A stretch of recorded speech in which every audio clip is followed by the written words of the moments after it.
의사소통, 대화는 사회생활을 하기 위해서 가장 필수적으로 가지고 있어야 하는 능력입니다. 하지만 현재 우리나라는 국민 10명 중 8명이 가족 간 대화 부족을 호소할 정도라고 합니다. 통계청에 따르면 해가 갈수록 가족과 함께하는 생활시간량이 줄어들고 있습니다. 또한 학부모와 자녀의 대화 시간을 조사한 결과 50분 이하로 대화한다는 결과가 69.2%로 나왔습니다. 특히 고등학생의 경우 2명 중 1명은 하루 평균 가족과의 대화 시간이 30분도 안 되는 것으로 나타났습니다. 대화를 안 하는 이유로는 마주칠 시간이 없어서, 다음으로 공감대 형성이 어려워서라는 답변이 우세적이었습니다.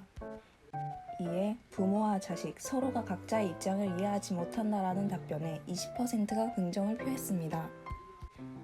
그래서 실제 당사자는 어떻게 생각하고 있는지 물어봤습니다.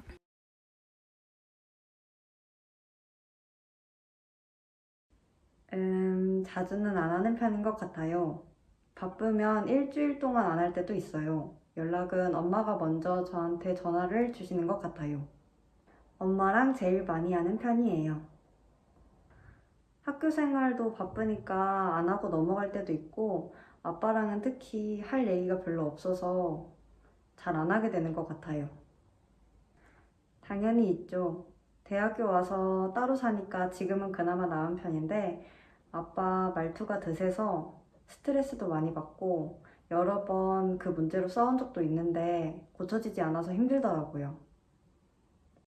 2022년 5월에서 6월 초까지 일반인을 대상으로 온라인 설문조사를 진행한 결과 하루 가족 간의 대화 시간 20분 미만이 40%로 가장 많았습니다.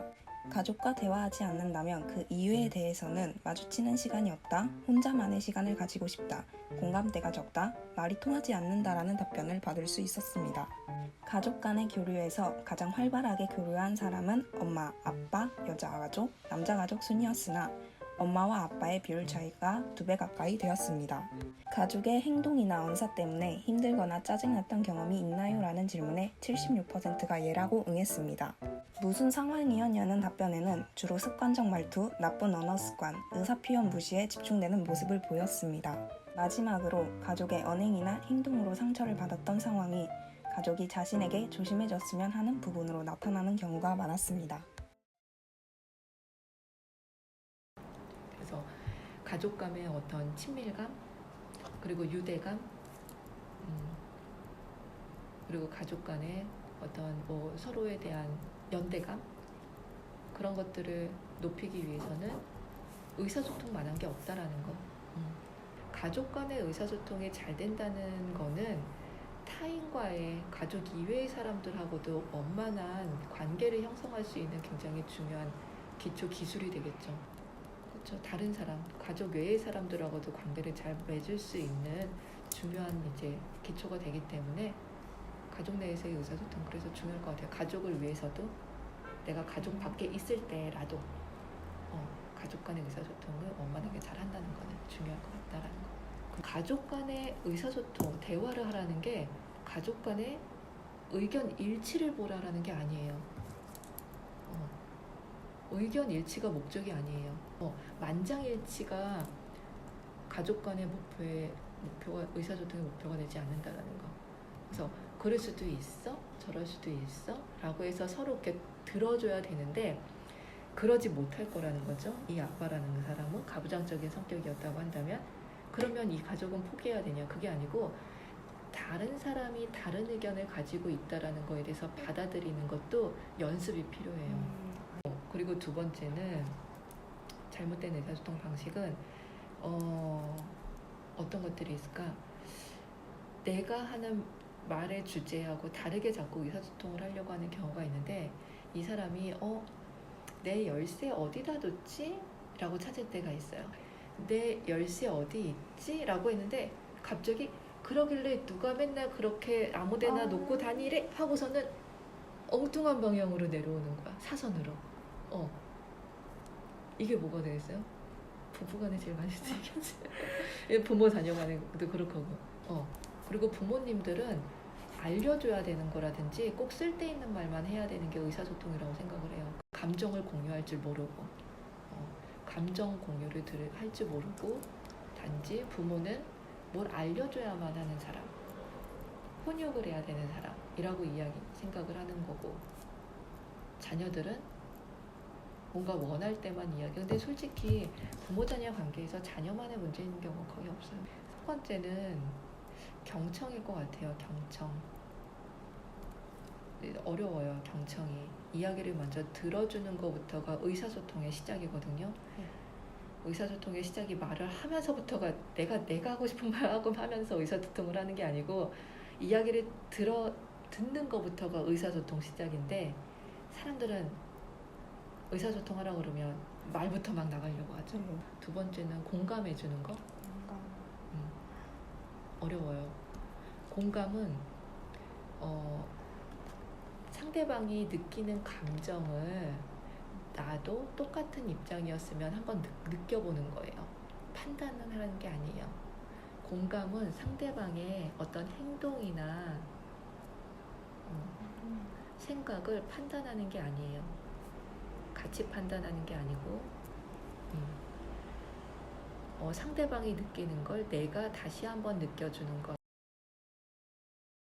자녀와 전문가를 상대로 인터뷰 및 설문조사를 진행한 결과 올바르지 못한 의사소통 방식, 공감대 부족, 서로에 대한 이해 부족이 가장 큰 문제로 도출되었습니다. 더 이상은 두고 볼 수만은 없는 가족 문제를 해결할 수는 없을까요? 그래서 준비했습니다. 가족 간의 원활한 의사소통을 지원해주고 유대관계를 쌓을 수 있도록 도와주는 서비스 디자인, 페마인드입니다. 그럼 페마인드 앱을 실행해볼까요? 커버플로우.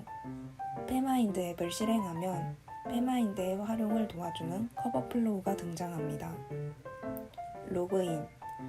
아이디와 비밀번호를 입력하여 로그인합니다. 이용자 정보. 어플리케이션의 활용을 위해 이용자 정보를 입력합니다. 가족방 생성. 가족방을 만들고 발급된 고유 코드를 공유하면 가족을 초대할 수 있습니다. 테스트. 자신의 성격 유형, 취미 등 현재의 개인 성향을 선택하거나 맞춤형 솔루션 진행을 위해 의사소통에 대한 설문 형식의 테스트를 진행합니다. 메인 화면. 앱에 축약된 정보를 제공하고 가족의 활발한 활동을 도모하기 위해 오늘의 랭킹을 보여줍니다. 테스트 결과. 테스트를 재시도하거나 진행했던 테스트에 관한 상세한 결과를 볼 수 있습니다. 이로 인해 자신의 문제점을 바로 알고 현재 상태를 파악할 수 있습니다. 솔루션. 결과를 기반으로 사용자 맞춤형 솔루션을 제공합니다. 가족의 공감대 형성을 도모하는 활동형 솔루션과 개인의 의사소통 문제점을 해결하는 맞춤형 강의 솔루션을 동시에 진행하고 진행률을 파악할 수 있습니다. 가족방. 가족과 소통하며 추억을 쌓을 수 있는 공간입니다. 당일 가족 솔루션에 대한 정보를 남길 수 있고 가족의 솔루션 진행을 확인, 같이 보면 좋을 강의를 추천해줍니다. 커뮤니티. 이용자들끼리 정보를 공유하거나 고민 상담을 할 수 있습니다. 상담봇. 전문기관 연결, 전문가 상담 등의 정보를 쉽게 제공해주는 상담봇입니다. 전문기관 연결을 선택하면 가장 가까운 기관을 안내해줍니다. 개인룸. 자신의 문제점, 키워드, 쓴 글, 시청한 강의의 정보를 확인할 수 있는 개인 공간입니다. 페마인드의 기대 효과는 올바른 의사소통, 가족의 공감대 형성, 가족의 공동체 의식 함양, 전문기관에 대한 쉬운 접근성이 있습니다. 가족의 건강한 의사소통, 지금부터는 페마인드와 함께 해보세요.